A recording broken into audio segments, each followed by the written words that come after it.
السلام عليكم خاوتي. والله جاتني واحد الحاجه بيزار، شغل قاعد نخمم جاتني بيزار. البوليزاريو هادو اللي يقولوا عليهم بوليزاريو راهم محطوطين لاجئين، يعني الجزائر تحميهم.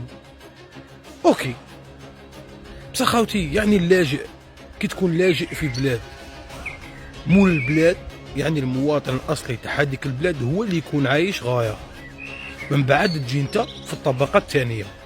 انا شفت الجزائر، شفت الجزائريين دائما خاوتي يطلعوا في لي لايف، عاونوني باين ندير اوبيراسيون، عاونوني خاصني سكنه، خاصني منا، عندي مرض، عندي منا. بس عمري ما شفت واحد من بوليزاريو طالع داير لايف ويقول لهم عاونوني راني باغي نروح نداوي في اوروبا، ولا خاصني سكنه، ولا خاصني كبش العيد. هادو ما يعيدوش، ما يمرضوش، ولا كي راهم عايشين هادو. هذا دليل بلي راهم عايشين خير منا، يعني هما السكان الاصليين تاع الجزائر.